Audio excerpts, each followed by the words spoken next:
Hello, sports aficionados across the state of Michigan and beyond. My name is Chicago Joe, and I'm an alumnus of the University of Michigan, joined here with my cousin, good guy Rick, a graduate of the Michigan State Spartans. You're listening to Union of the State, the only podcast bringing you the latest insights and analysis from the fans' perspective into one of the hottest rivalries in college sports. And before we get started, please make sure that you subscribe to Good Guy Rick on YouTube. That's all one word, no spaces, Rick spelled R-I-C. You're going to want to subscribe so you get all the latest alerts for when every episode is dropping. Please be sure to like and comment on the videos as well because, we read everything, Rick, and we're ready to shout out the people on this show. But let's get into the action. Week 4 was a wild week in college football. A lot of big-name programs suffered some dramatic upsets that are going to shape the college football landscape for the rest of the year. But I know I speak for you, Rick, as well when I say I'm very happy that our two schools were not caught up in the chaos. Though they both received a healthy temperature check, Michigan looked like it was going to cruise to an easy victory over perennial Big Ten punching bag Rutgers, but ended up scoring 0 in the second half. They laid a fat goose egg, and they had to end up gutting it out in Ann Arbor. And later on, further west in the state, in East Lansing, the Spartans needed more than 60 minutes to take down the pesky Cornhuskers. And they eventually sealed that victory on a walk-off interception. So with that, as always, I'll turn it over to you, Rick. How are you feeling after watching that game? Both of our teams are now 4-0. Are you a little bit more worried with the display that you saw? Did you expect them to steamroll Nebraska?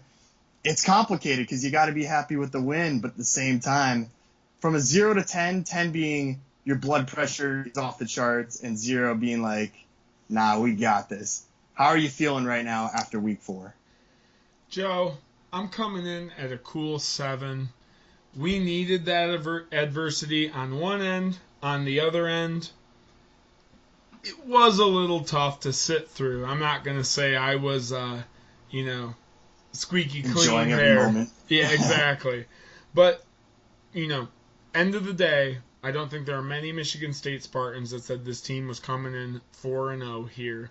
They were taking a loss, whether you thought it was Miami, Nebraska, Northwestern, So getting through it after that,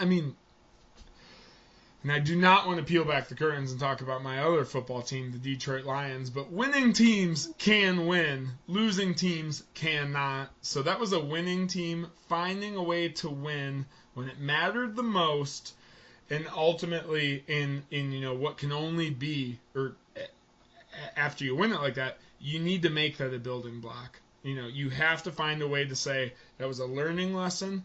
We're going to take what we can from it, and we're turning the page. No blood was shed this week. How do you think with my response? Does it sound like what you expected, or? I'm feeling the same way, and to put it bluntly, teams need to go through adversity during the season in order to get better, and I would always prefer that it tends to happen earlier in the season.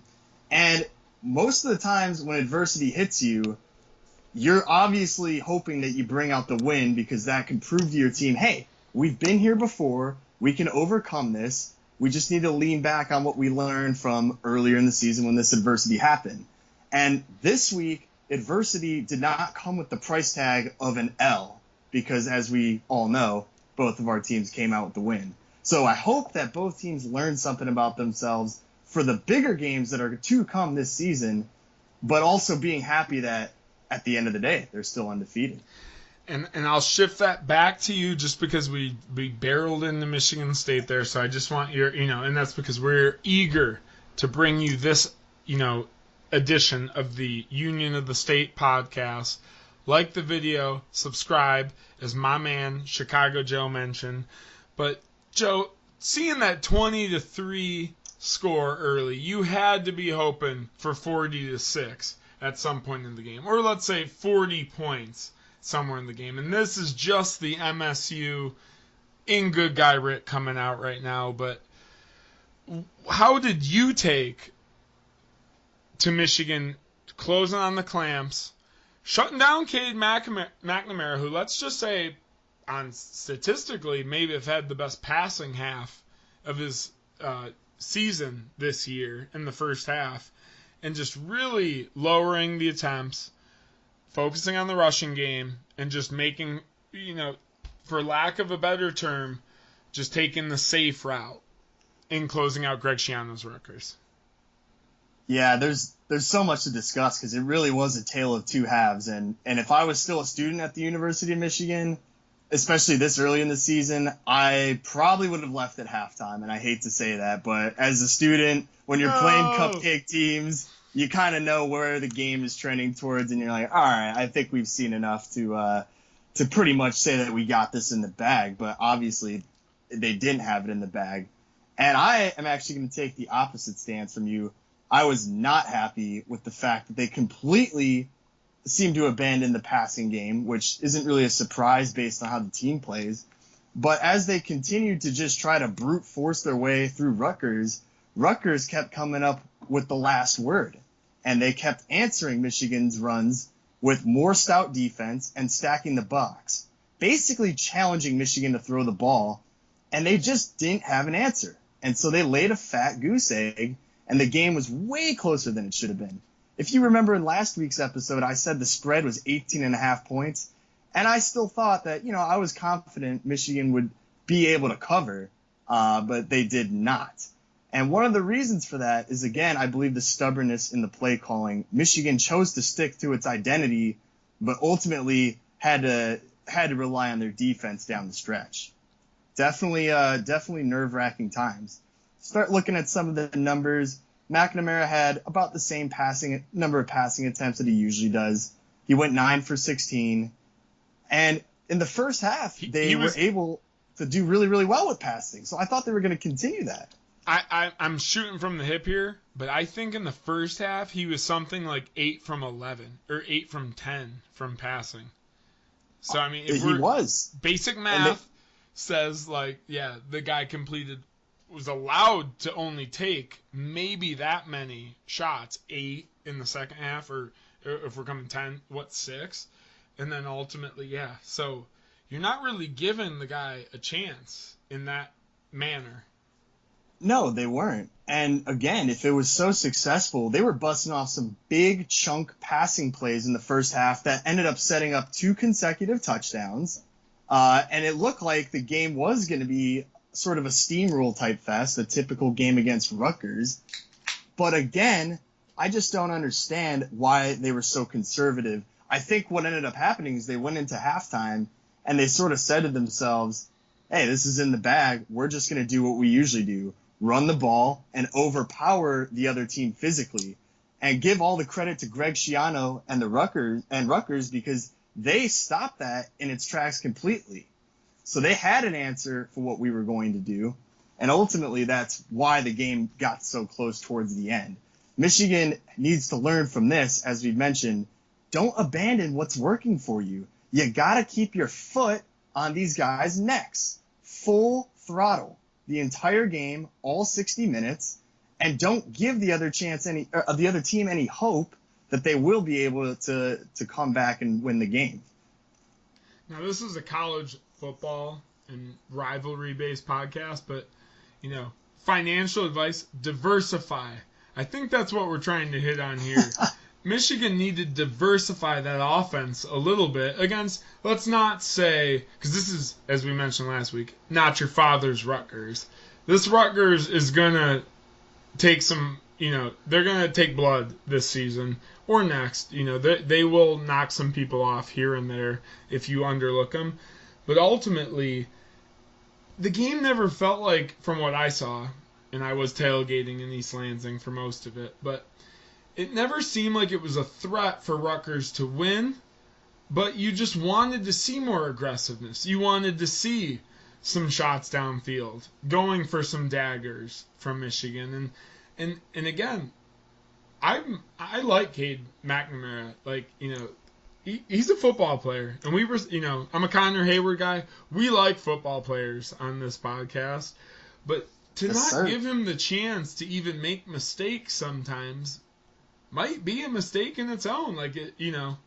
if that's what they're worried about, but against a Rutgers team that when push comes to shove, you will be able to outmove them. That was maybe I would have liked to see a little bit more aggressiveness from Michigan from the passing standpoint. I think so as well. I mean, even towards the end, and Rutgers absolutely had chances to tie the game up and potentially steal that game from us. However, I think, like you said, most people sort of had it in the back of their minds that, it's just not possible.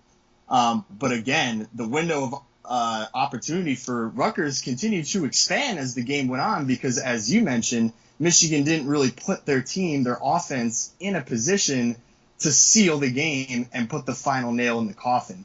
There really wasn't a dagger that was ever thrust. It was just kind of like, hey, they went into halftime and just sort of decided to play a game of, resistance, a more defensive game, a conservative play calling effort, absolutely, that ultimately ended up doing more harm than good.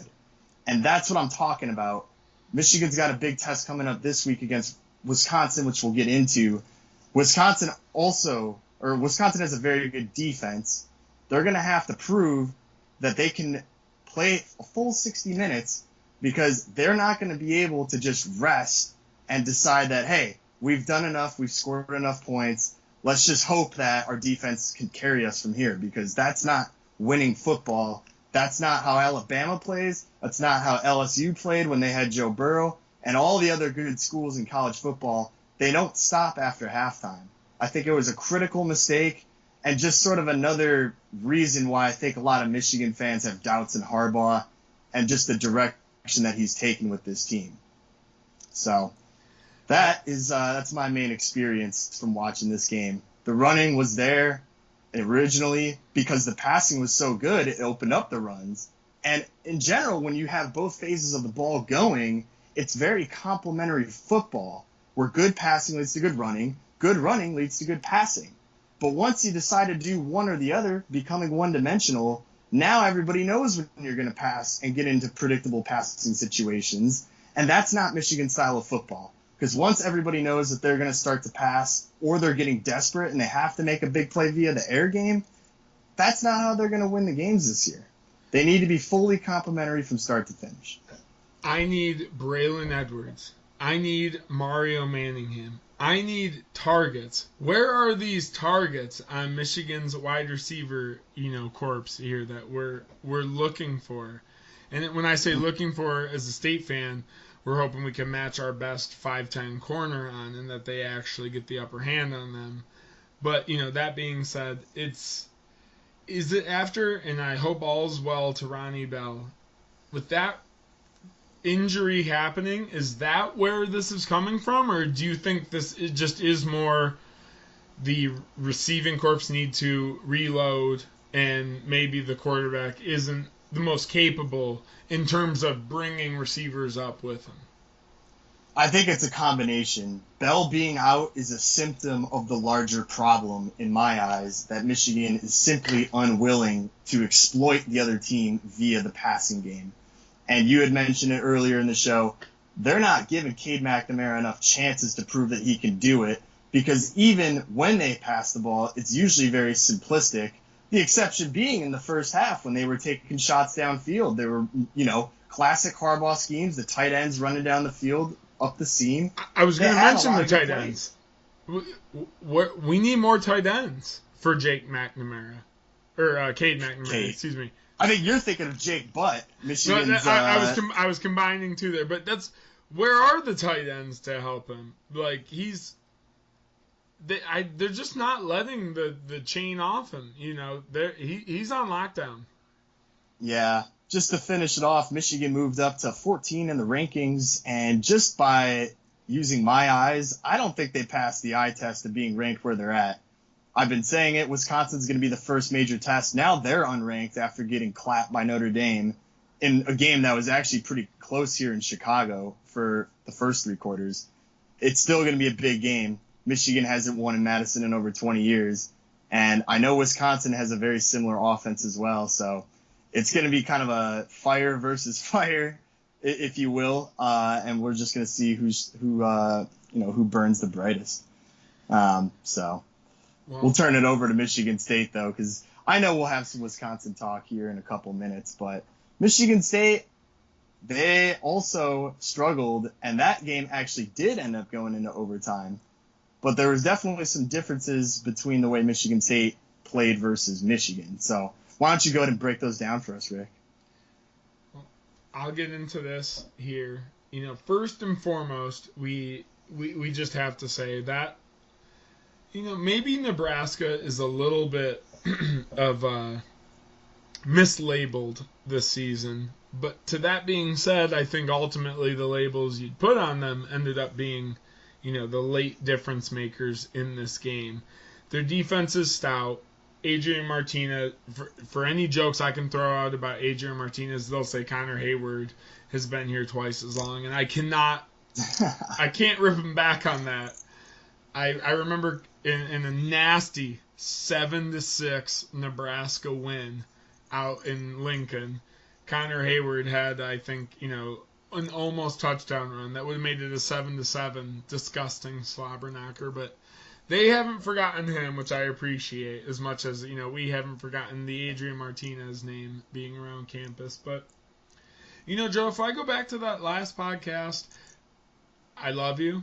Love you to death, my brother. But you were telling people overly go MSU, and I was like, dude, this is the wink-wink trap game. Vegas is a little nervous about it. And what I didn't realize is that Michigan State has actually struggled against Nebraska in their previous meetings. And that was something that actually just slipped my mind because I'm used to Nebraska being pretty bad in a very bad Big Ten West already. But, hey, they played Oklahoma to a one-score game. And I guess I was misguided in terms of how easy I thought that game was going to be. Well, we don't Especially play them since too you guys often. came off against Miami. That was a big win. We don't play them too often, Nebraska, that is. But, when we do, yeah, I mean, this is a team that did have Ndamukong Suh. So those Lions and Chicago fans and Kyle Vanden Bosch, for my hardcore Lions out there, get in the red eye contacts. But, this is a team that at one point was a fierce, was it Big 8 before it was Big 12 competitor in Nebraska. And then ultimately, by the time they come over to the Big Ten, they're a little bit of, on a downward oh, it's track, awesome sure. that, you fill your stadium every year because it's the only thing in Nebraska for anyone to do any other Saturday. But, no, all respect given. Shots fired. There's some moderate shots fired. They're a heavy team, though, and I from some of my best construction management buddies going on and getting jobs in Omaha, Nebraska, they can tell you they go to Cornhuskers games out there. That it is the best. They sold out a 70,000 plus stadium like 70 years in a row before COVID. I'm pretty sure COVID is the thing that wipes that record clean.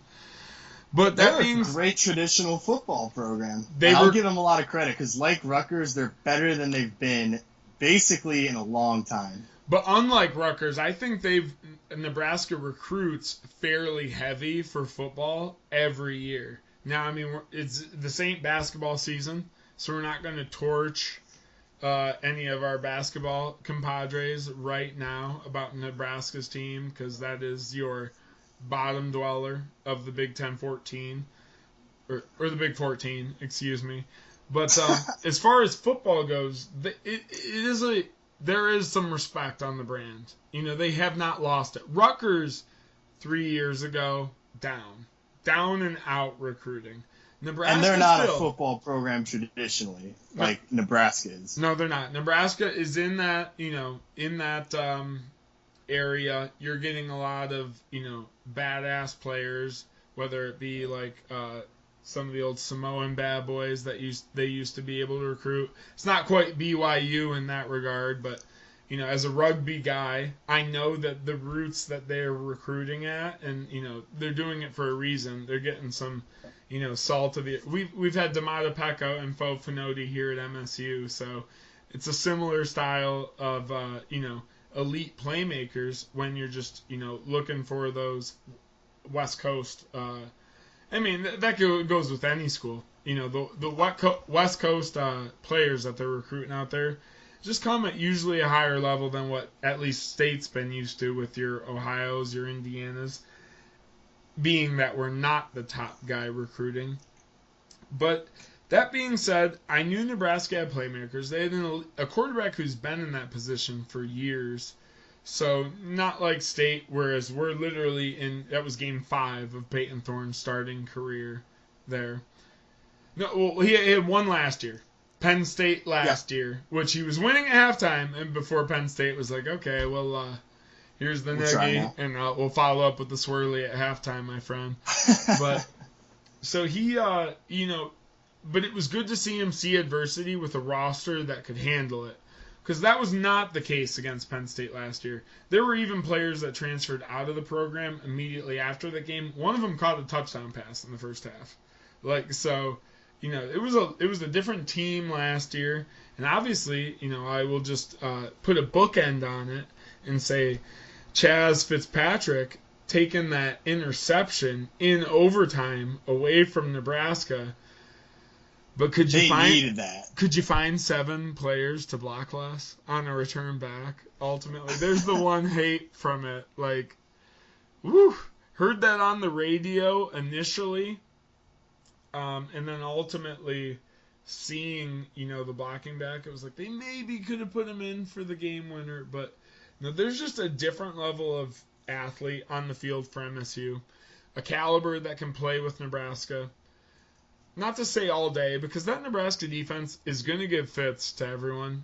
I'm going to put the challenge out to Corum right now and say both stat of the week, Blake Corum, it's Blake Corum, right? I got that right. Yes. Kenneth Walker III, they both averaged 3.2 yards per carry in week 4.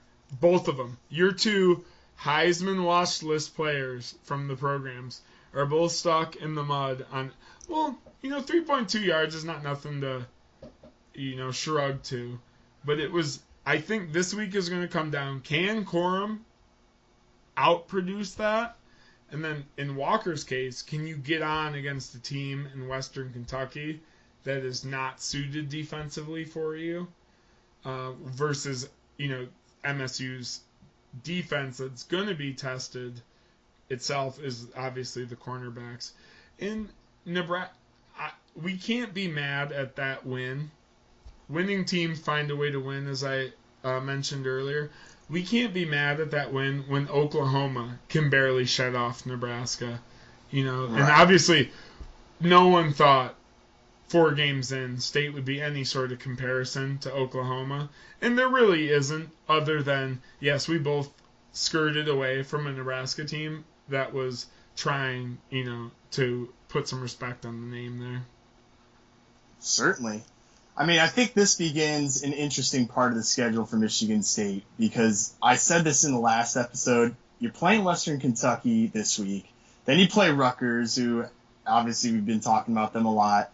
They're not a total pushover, but it's also a game that I would still expect Michigan State to win, even though it's on the road. We're at Rutgers. Obviously, it's a high school stadium, but we'll try. No. Shots fired again. You're expected. Yeah, you must be feeling yourself today. I don't know what's going on, but that 4-0 makes us both a little confident. I think, though, and then the third game before you have to play Michigan is Indiana, who's kind of fallen off a little bit this year. Of course, we're only feeling as good as our team's performance would indicate. We're 4-0 now, but as I've mentioned, Michigan has its first real test of the season against Wisconsin. Now, Wisconsin's a peculiar team. They're sitting at 1-2, and they also just lost their ranking. They got absolutely demolished by Notre Dame. But if you look at the score of the game, I don't think it's truly indicative of how strong they actually are. I think this is an interesting case. Coming in as a Michigan fan, we have our struggles in Madison. The last time they won in Wisconsin was in 2001. So it's been 20 years, and Michigan's been looking to score a decisive win against Wisconsin for quite some time in terms of, playing in their stadium. So when I'm looking at the score from Notre Dame, the game was actually very, very close. And it wasn't until the fourth quarter where things really started to escalate and get out of control for Wisconsin. Their quarterback, Graham Mertz, had a total of 5 turnovers in that game. 4 of them were interceptions. 2 of those interceptions were pick sixes. And on top of those pick sixes, which both occurred in the fourth quarter, there was also a kickoff return for a touchdown by Notre Dame as well. So that's 21 points where Wisconsin's defense wasn't even on the field. And that is why I think the score doesn't really paint the full picture when you're looking at this Wisconsin team. And in a lot of respects, Wisconsin is basically the closest team in the Big Ten, or maybe even the whole country, to what Michigan's is. It's a very conservative offensive style, predicated on running the ball first and using the passing game to basically just get through tough situations. And certainly, as I mentioned, 4 interceptions from Wisconsin's quarterback should be enough to tell you that I don't think they're going to be expected to pass the ball too heavily on us in this game. And as I've said many, many times, Michigan's also not looking to pass the ball too much as well. So it's going to be 2 similar teams going against each other. Typical Big Ten type of game. Even though the weather hasn't gotten too cold yet and shouldn't be too bad for this game, I expect it to be pretty low scoring. Now, Michigan is going to look to run the ball. Wisconsin is going to look to run the ball. So what's going to be the ultimate advantage? Is it going to be the fact that Michigan doesn't play well in Madison? Is it going to be Wisconsin feeling embarrassed and therefore hungry, looking to avenge their pretty embarrassing defeat to Notre Dame? I think those are going to be 2 huge factors. Now, again, Michigan playing an unranked team. That wasn't supposed to be the case. Washington was supposed to be ranked. Wisconsin was supposed to be ranked, but that's just how the cookie crumbles. So going into this game, Rick, I definitely am going to be curious to see who gets to a lead first, because both of these teams like to play with a lead, because that's when they're able to run the ball, usually to quite effectively and with good results. The line on this game is Wisconsin is a 1-point favorite, and the over-under is 43.5, I believe. So I would take the under, and I'm still not confident enough in Michigan based on the second half performance, how they played against Rutgers. I don't know if they're going to be able to get past Wisconsin here. Wisconsin's got a lot to play for despite being 1-2, and they're certainly going to want to avoid going 1-3. Because no matter how you slice it up, the Big Ten West is actually very, very wide open still. And Wisconsin, for the most part, they're still in the hunt, even though they are 1-2. It's early enough in the season where if they get a win against Michigan here, they could look to turn it around against some of the weaker teams in the Big Ten West. As I'm looking at the standings now, I mean, I see Purdue and Iowa at the top at 1-0 so far in the Big Ten, and that's it. The other teams, Illinois is in 3rd place in division. They're 1-2 in the Big Ten, and every other team is winless. So make no mistake about it. Wisconsin still has a lot to play for. They could still make the Big Ten championship because of how weak their division is. So they have a lot to play for in this game. Michigan obviously looking to stay undefeated. It does figure to be a good game. I think Michigan is ranked a little higher than I think they actually should be. And I think Wisconsin being unranked is also not being entirely, honest, because I think they're still a decent team. They've just had a couple tough games here early on in the season. They had to play Penn State, who's in the top 5, and then they had to play Notre Dame on a neutral site here in Chicago. And Notre Dame, even though they had a couple close calls, they're still a fairly good team as well. So Wisconsin has had a very tough time playing good teams, and Michigan's sort of gotten by playing bad teams. So it's an interesting matchup. It's going to be a lot closer than people think. And right now I'm not confident in making any calls towards one team or the other. Well, you know what, Joe? I'll jump in that by saying that's a Big Ten line at plus 1.5 or minus 1.5, wherever you're looking at it. So best to stay away. I'd say maybe, follow Joe with that under. Though, this is a Wisconsin team that has been, seeing a couple rough ends from opposing fronts.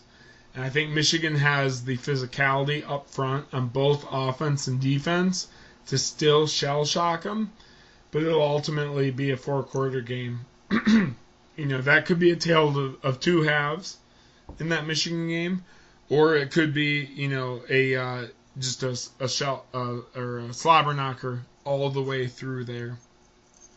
It's going to be rough Big Ten style football. I think the team that gets out to the lead first, they're going to be the ones that sort of dictates the pace from that point. Put your Big Ten hat on for that one. That'll be a rushing box score all day on both sides. Even with Wisconsin's, more pass-friendly offense lately, I just think, Aiden Hutchinson and the gang is going to give him hell. I like the way our defense has played so far, and Wisconsin's no offensive powerhouse, but on both sides of the ball, this is going to be a test. If Rutgers was able to effectively shut down our run game for the entire second half, I think Wisconsin absolutely could do it for the full game. So look for Michigan to hopefully experiment just a tad more, give them some more options, some more weapons to utilize, so that way they can get that early advantage, because I do think the team that strikes first is going to be the one that really sets the tone for the rest of the game. 3.2, Joe. 3.2. That was the yards per carry number from one Blake Corum and one Kenneth Walker III. As I take over the reins for the Wisconsin game that Michigan's got coming up going into the Western Kentucky game, can these running backs get more than 3.2 yards per carry? And I'll say State's got the better chance to do it, at least at first come, stat-wise. They're getting a Western Kentucky pass-heavy offense. I think we're going to try and press the run on them early. We're going to try and get Kenneth Walker III going. You'll see Jordan Simmons. You will see us flexing the ball to the tight ends early and or the short passes and just allowing athletes to try and take over this game against Western Kentucky. I think, Joe, I haven't been super confident on my team to date, but after the way Indiana, coming off that only 2-point victory to Western Kentucky, I think that Indiana team is reeling a little bit. I think there are some more dynamic playmakers or just some more hungry playmakers on State versus on the 2021 Indiana team right now. So I think this game will not be a super close one against Western Kentucky. I know we're favorited around 8 right now. I'm not going to say we're going to cover in that regard, but I don't expect this to be a field goal and overtime victory. I think Kenneth Walker will get it going. We'll pull him early, and then we'll let our second running back even do some damage. I don't think this Western Kentucky team will be able to compete in the defensive battle, even if they can take advantage of State's cornerbacks for a half or 3 quarters. So what you're saying is, you're recognizing that Indiana isn't the best team, but the fact that Western Kentucky-Indiana game was close is giving you some pause to say, let's not look past Western Kentucky now, because they are still a very respectable team, and there's no guarantees in college football. 2 words, air raid. That is the air raid offense, is Western Kentucky has been accustomed to, showing out with and having that as being their, label over the past couple of years. On the flip side of it, I just think State's defensive line and linebackers is a step above Indiana's. Not to say cornerbacks. I think we probably on par or maybe below them at cornerbacks. But when push came to shove last week, obviously State's corners made some plays late in the game. And that was a relatively low-scoring game. I think Western Kentucky will get maybe more points than Nebraska, but I think State will be pacing them a little further offensively than they'll be ready for, whether it be the running game going or if Jay Johnson throws a couple more flea flickers in the game plan. MSU is 2 for 2 on touchdown passes when the flea flicker is played. So, let's run that once a series maybe. Once a possession, just to see if we can hit Jaden Reed for a monster touchdown pass like he had, last week. And I think the earlier flea flicker was against Northwestern. No, it was Youngstown State. Pardon me. It was Youngstown State, too. So 2 for 2 on the flea flickers. And, I just think this will be a good opportunity for Peyton Thorne to rebound. He's got some new bullet points in the to-do list, after that game against Nebraska. And he's going to get a decent matchup for it before we go to New Jersey for Rutgers, ultimately. I mean, there's something to be said for having an air raid type offense because a big play can happen literally whenever. And a flea flicker, for the same reasons that I'm sure you brought it up, is that if you catch him napping, it's a touchdown. And that's something that can always be a little scary and difficult to game plan for because you never know when it's going to come, but you just hope that you're ready and are able to stop it when the opportunity is presented. And then 100%. On the flip side for Michigan, like just running the ball, it's like, no, you're probably not going to be gashing people for 60-yard runs all the time, but it's more consistent. It's more of a ground and pound, like, hey, we're going to get to where we're going. It's a little different. It's a tortoise in the hare situation. So Michigan State's defense is simply prepared to be able to handle the passing, then they're going to have very, very good success. And I think it starts with the pass rush. I mean, do you think your guys' front line is going to be able to handle that and be able to step up and put pressure on the quarterback? I know our DNs can, but we are without Drew Beasley, and you just brought me into my next point, who is my 2-star walk-on, denied other offers, come to state. Here we are 5 years later, and the guy is he did not play versus Youngstown State. He only played Northwestern and what was the third game? Miami. There? Thank you, Miami. So he only played the games that mattered, and yet we saw him leave in the first half of the Nebraska game on the cart. He was on the sidelines in the boot and the crutches.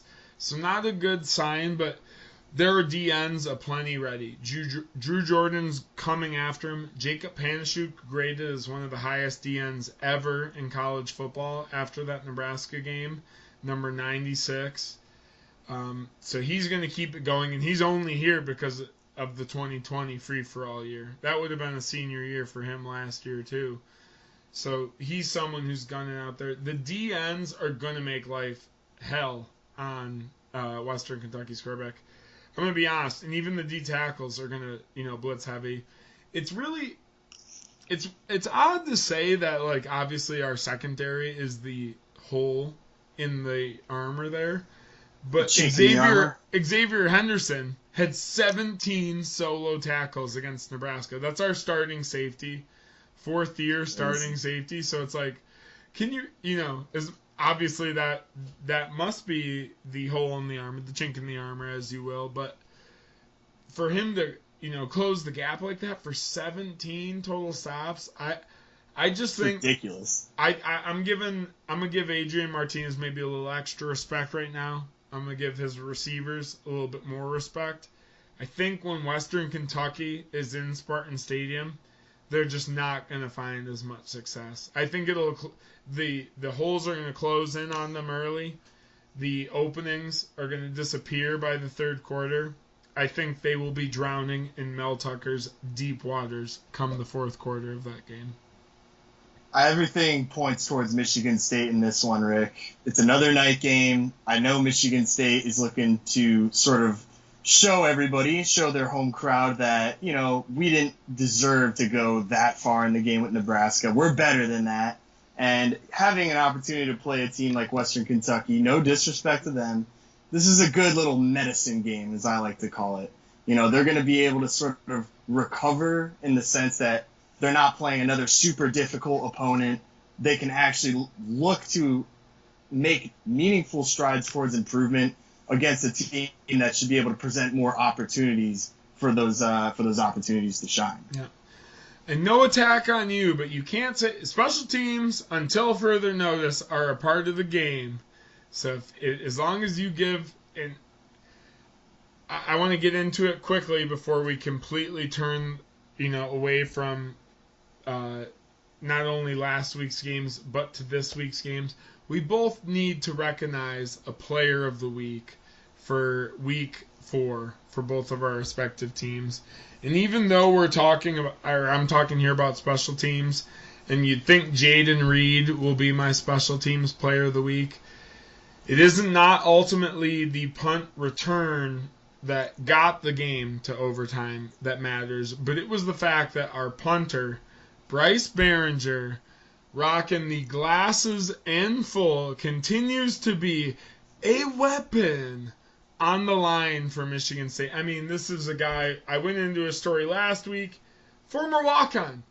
Someone who D'Antonio said, I'm keeping you on the team, but you just got to take pictures. You can't dress anymore. And now this guy is literally banging punts like he's Jack Fox for the Detroit Lions. The only thing the Lions can excel in special teams. Bryce Behringer trying to follow suit here. Moving the field. MSU's offense consistently put him in terrible position, and the man just keep kicking it over. So, MSU was around in that. Nebraska left MSU in that game long enough to ultimately come back and take it from him.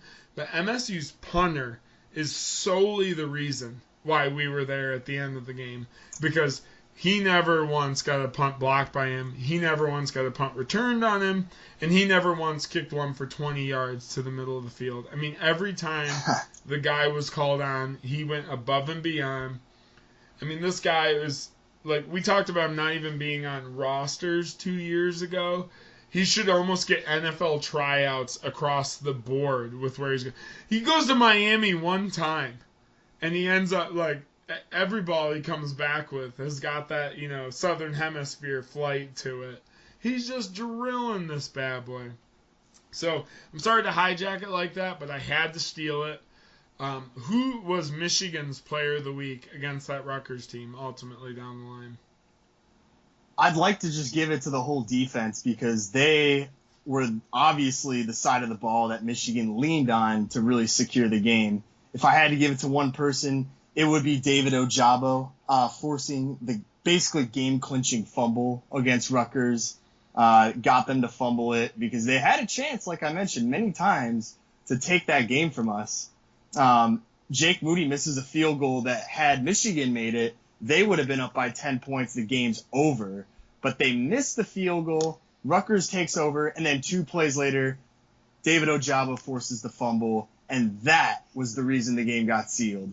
And I thought that was just very symbolic because Michigan couldn't count on their offense, including the field goal kicker, Jake Moody, to seal the game. It had to be done by the defense, and that's what happened. It's as lame as it comes sometimes, but defense wins championships. We're from that era.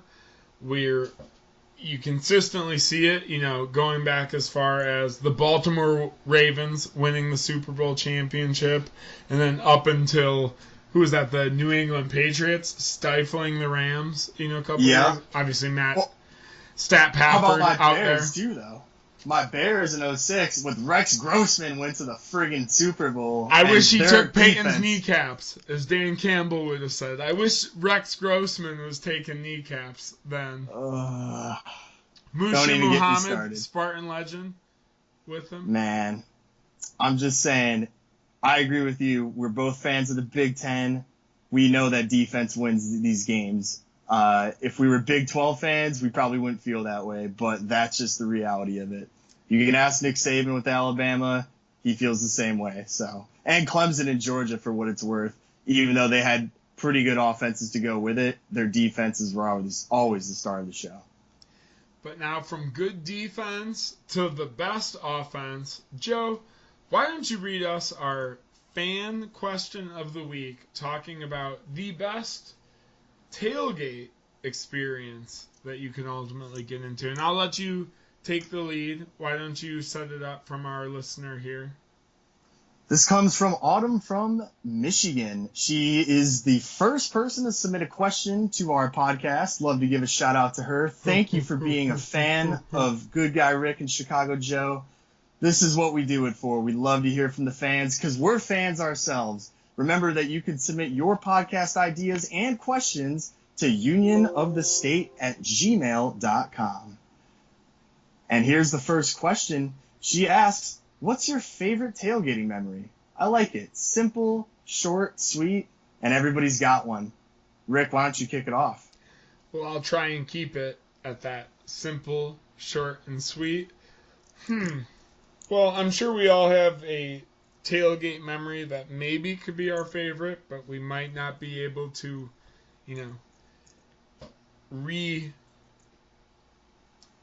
imagine in the way that we see it here mentally, but and that's coming from a couple of state tailgates, whether it be the Red Rocket. As we know, I was at the Wisconsin game that ultimately gets the pass tipped over into the end zone. I was at the Devin Gardner starting game for Michigan, but we won't talk about that too much. But no, neither of those tailgates will be able to stand next to my ultimately favorite tailgating memory, which I think has to come down to my good buddies' parents coming to my family spot, expecting the family tailgate, and they're like, where are the legends? Where are Greg and Bobby here? And I said, hey, I'm sorry, you're catching the offspring here. It's a degenerate tailgate. We're gonna throw up a cooler. We got a table. We got some Giorgio's pizza. I got a couple buddies that threw together some spots. I think there was a Jersey Giant sub there, and then Jersey Mike's would be the fun one, but Jersey Giants is the East Lansing. They'll know what I'm talking. Cold subs only. Cold subs only, but they pack these things so heavy. A little Jersey Giant classic. But it ended up being one of those tailgates where, people landed at last minute. Probably the 15 to 16 MSU Spartans. I think it was a Purdue game.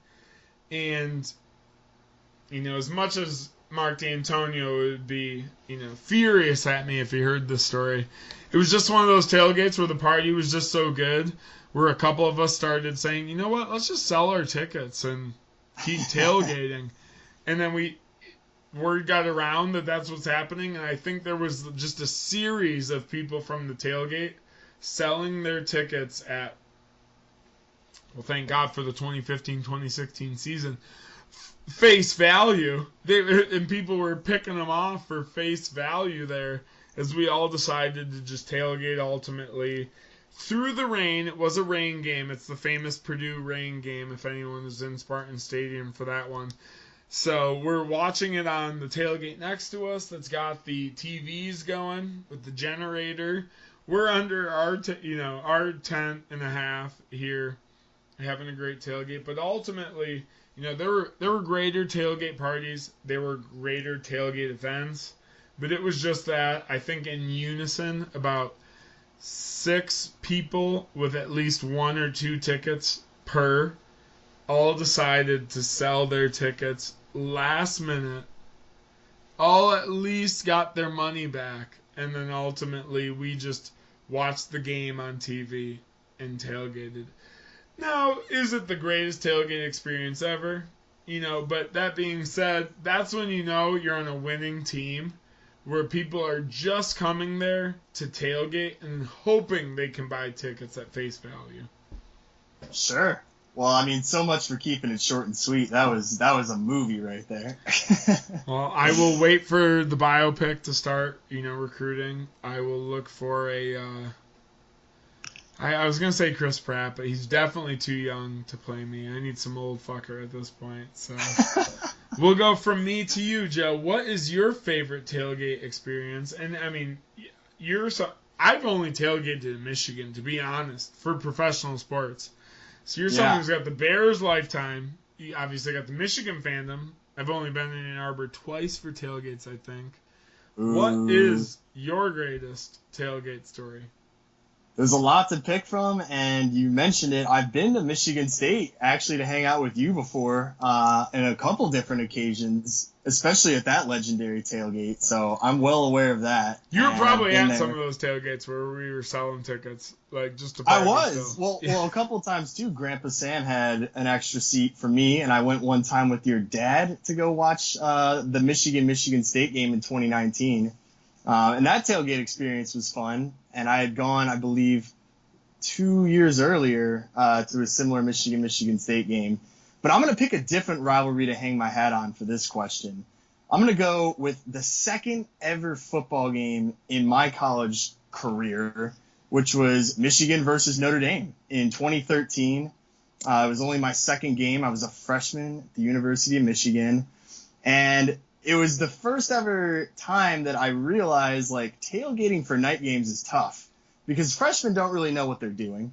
So we woke up early and we decided to just join the crowds immediately, not realizing that it was a marathon instead of a sprint. But to skip over a lot of the details, it ended up being a very, very long day. No need to. No, I mean, the details were just typical tailgating. Hung out with friends in various different locations. Probably ended up walking like 5 miles over Ann Arbor, just getting to different spots. But, you know, we got to the game, and Michigan was ranked. Notre Dame was ranked. It was under the lights. My first time ever being at the Big House for a night game. And Michigan handled it. Gardner threw a lot of touchdowns. I think he threw like 4. And Michigan ended up winning the game pretty comfortably, and it was just a fun day all around. The weather was great. It was still early on in the season where it was nice and warm. Everybody's in a good mood. Classes weren't getting too difficult yet. And so all those factors just combined into being a very nice, long, fun Saturday and really sort of set the tone for the rest of my college experience. Just sort of knowing like, wow, this is it. Like, I'm really going to the University of Michigan now. I'm from Chicago. I didn't have the luxury of going to games, before I went to college. Not like you did, where your parents have been throwing this tailgate for a while. Grandpa Sam has had season tickets to the Spartans for, I don't know, like how many decades now? 4 or 5? We don't hunt. We don't fish. We tailgate MSU football games. That has been my dad's famous line where it comes to the, when you're in Michigan, there's always people like, well, you got, hunting season, but no, it's tailgate season. That's the only thing that's on the calendar in this house. But, I recently have tried to run down the history of that. They have not had those seats. They have had season tickets since the 80s. Okay. So that's 40 years right there. In the early 90s, our grandparents had 2, and my parents had 2 around the corner, or in almost the visitor section of Spartan Stadium. So if you're sitting in the middle of the stadium, that would be your your southeast section, right along the visitors row. And that's where their seats were. And then it ultimately, they did like a reshuffle in the late 90s. And ultimately they were able to get 4 in a row. That ultimately, literally, I was grandfathered into by having to pay my grandfather's debt to take over those seats. So I appreciate you, Grandpa. I might have to try and sell my Michigan tickets, as Joe referenced earlier, just to have to pay for half of these. But, of course I step into the seats when there's a winning mentality on them. So, they're hyping the price up a little bit, but like I said, don't hunt. I don't fish. Joe, do you fish ever? I do, yeah. My dad and I do. I've been hunting before. It's kind of hard to do both of those in the city of Chicago, but shout out to Uncle Dave, the legend, so for at least keeping Joe fishing, because that's right. That's the one thing I've never fished or hunt really, so I just tailgate. So if anyone wants to teach me fishing, I'll show you how to tailgate a little bit. We could exchange professions there, but. I mean, I'm a sports junkie. I'll do it all if you count fishing and hunting as sports. But I do share your love for college football tailgating. It's definitely special, and I think it holds. It's more fun for me than NFL tailgating because it really involves the entire town. Whereas a lot of NFL tailgating is just like the parking lots around the stadium, which is its own fun experience. But I will just tell you, going to Ann Arbor, I mean, you can tailgate at the golf courses. You can go around to the frat row. The bars are all open. The entire town converts itself into a tailgate. You literally can't go wrong with any destination at all. And that was also a similar experience, except when I was in East Lansing, I was like, why would I go anywhere else when I know that you guys have the best show in town? And I took some of my friends that were going to Michigan State. I think it was the 2014 game. Took a couple friends down to your tailgate, showed them what was up, and they're like, damn, these guys know what they're doing. Like, this isn't just something that started overnight. This is a tradition that's been going on since the 80s and the 90s, man. Well, I alluded to my favorite tailgate, which was, a tailgate that was a little bit more out there. Now let's bring it back to maybe the one Joe's sporting about. That was, I think, the year that we had lamb, sea bass, and scallops going at the tailgate. So, obviously, when there are chefs from the greater Oakland County area showing up at your tailgate to just cook some seafood, that can raise, that tailgate to the upper echelon pretty quickly. So, Joe, thank you for bringing them through what was probably an iconic tailgate, being the 2014 to 2015 season. I mean, I felt like you guys should have been selling tickets to get in. The location to the stadium, it was also super close to one of the only bathrooms in that particular parking lot. And Shout then out when you're adding good Center. food. Let's go. Yeah. And then adding good food, good booze. That's what makes a tailgate. Obviously, being around your friends is the most important thing, friends and family. But, scallops and all that good stuff certainly doesn't hurt. Now let me segue that into our last segment here, and this is only a special one because you are on the Union of the State podcast featuring my man, Chicago Joe, filling you with that Ann Arbor close news wire. You're only hearing the top knowledge coming out of the program out there in our greater central area of Michigan here. Coming back to what may not be the most exciting rivalry, being the Chicago Bears and Lions, where we're fronting at now. How are you? We gotta talk about it. Talk about it. Union of the State, Union of the Midwest. That's our overarching, theme is like, how does Chicago Joe and good guy Rick, from the latter parts of Oakland County, come through here to just bring these two teams together? I mean, shoot, both our teams look like crap, right? We're both the laughingstocks after week 3. Lamar Jackson's thanking the Lions for taking the time out for him. Let's be real here. Only that happens to the Lions. Justin Tucker hits a 66-yard field goal where it bounces through on a botched, with a doink. You guys got a doink. And on a botched delay of game call, too, from the Baltimore Ravens. I'm not mad about the botch, because here's the thing. If they call that penalty, they back the Ravens up 5 yards. The Ravens throw for 20 down the ball, and they kick an easier field goal. So, truthfully, I'm not, bothered by the botch. Though I do think it's funny that the NFL does not release an apology. But, it's for the same reasons the fans boo the Lions, that they don't release an apology. The Fords are your owner. You're booing the Fords. But if it wasn't for the Fords, this team would be in St. Louis. Everyone listen to me quick. This team is out of Detroit if the Fords sell it. Quit. That is the end of conversation. The only reason the team is here is because the Fords own it. So, that being said, Joe, I have gone out on a limb, and I say the Detroit Lions beat the Chicago Bears this weekend. They played the defense played way too well this week. The Lions literally bench a guy making $10 million a year, and the rest of the defense stifles up to that, and they make it hard for Lamar the whole game. The offense has Jared Goff, a good to more than average good offensive line with DeAndre Swift and Jamal Williams, who has been my favorite player from Green Bay ever, with Jamal Williams coming over to the Lions. That's just someone that we can, put in to be productive the whole game. He doesn't have... We're not hiring people to make game-altering plays, but Jamal Williams keeps you honest all game long. Puts you in a position to win, we could say.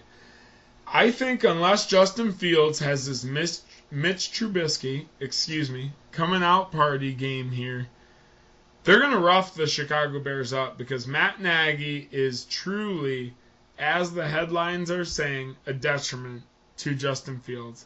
Tell me I'm wrong, Chicago Joe. Nah, I mean, the only thing I think you're wrong about is I still think the Bears are going to win because the Lions truly are pitiful. I mean, literally that loss against the Ravens, that's just Detroit in a nutshell. Like, missed penalty from the refs because the refs always seem to screw over the Lions. A doink. Now you guys have a doink. We have our double doink. So that was just like another unbelievably disfortunate, very unfortunate type of play to happen to a very cursed team. Well, you need a double doink to be on the Lions level. No, I'm just kidding. Not this time, because I still think, even though all three quarterbacks are on the table for the Bears, and yes, the coaching is absolutely horrible, for some reason I still think we're going to pull this out. I mean, it just doesn't make sense, because the defense is still decent. Jared Goff still isn't that impressive. He's doesn't really have a lot of weapons to work with. DeAndre Swift, Jamal Williams, T.J. Hawkinson. I don't see it, man. I don't see it. Name three on Chicago, though. We got Mooney, A-Rob, and then we got Montgomery. So we got two receivers. Did you name a kicker in one of your three? No, I'm just kidding. No, Montgomery is our running back, and he's pretty good. I just don't see... I think the Bears are terrible, don't get me wrong. And with the uncertainty at the quarterback position, that's not helpful. But for some reason, I still think no matter what, the Bears aren't going to allow themselves to lose to the Lions because, no offense, this is a bad game. But we're not that bad, baby. Come on. I want to see this win happen. We're going to 2-2. Got to beat up on your division. Well, Joe, this is where I love you, bro. And, obviously we're here for this MSU and U of M rivalry. But this team is playing for Motor City Dan Campbell right now. There are people on the defense that you don't know that are making plays. There are also people on the defense you might know, and they're making anti-plays on this defense. And that's the Lions. That's what we do. We constantly... The Bears have players you do know, and they picked off Joe Burrow 3 times in a row. So if they can do that... Who's Joe Burrow? Joe Burrow just beat the Steelers. So he's not bad. I like him. He's good. So if we can do that to a pretty decent quarterback, I'm pretty sure we can handle Jared Goff. You're feeding my dynasty team that has Joe Burrow, and my dynasty team is trash, brother. It's got Juju Smith-Schuster, too. So if we're talking about guys on the Ravens that should be going off, I mean, it's poor commodities on me. That's me. Well, he's on the Steelers, but he's more focused with TikToks than doing actual football play these days. But I'm not even going to... I digress. Okay, the fact of the matter is, it always seems like let's end it with bad this. Quarterbacks play well against the Lions. You feel good about the Bears. I feel good about the Lions. Let's end this podcast on a union of the state. Let's unionize the bets here. Look at this hand coming through. And one day, this video will be on this podcast so people can see it. But we're going to shake hands. I want to bet you just straight up, gentleman's bet. There can be $20 to it. There can be no dollars to it. There can be... No, here's the thing. The Union of the State podcast, Michigan State, Gentleman buys the seltzer 18-pack, or whatever they sell those things in. 16-pack, whatever it is. I'll do that, but I don't want my confidence in the Bears for this week to be misconstrued that I have any faith in the team as a whole, because they're shit. Same. This is Dan Campbell has signed a 5-year deal. He can lose for 2.5 years before we even grade him over here for the Lions. We're coming off, and I don't mean to slander the Patriots, but I will every day, all day. We're coming off the biggest con man in NFL history in Bob Quinn and frickin' Matt Patricia. Quinn Trisha just poisoning the Lions roster for years and years. And Dan Campbell's going to need 2.5 before he can overturn it. So there's no love lost. You guys got Justin Fields. We would have been, I wouldn't say happy to get Justin Fields, because it's the Jeff Okudah pick that's killing people. It's the possible Justin Herbert instead of just Jeff Okudah that's killing people here. But even so, it's the trade that frickin' pick and postpone it a year or two and just get a couple 5th rounds that would have made Lions fans happy. I mean, it was just a total mismanagement deal. But again, we're not banking anything about, this is the Union of State podcast. This ain't the Union of the Degenerates podcast. We're not talking Lions in Chicago.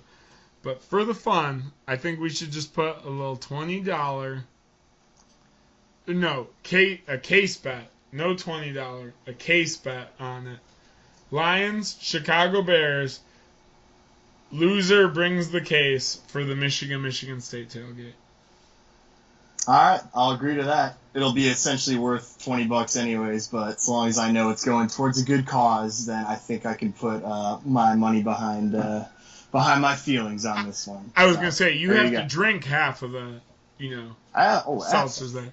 Yeah, man, I need to watching this team. So essentially it's only a $10 bet.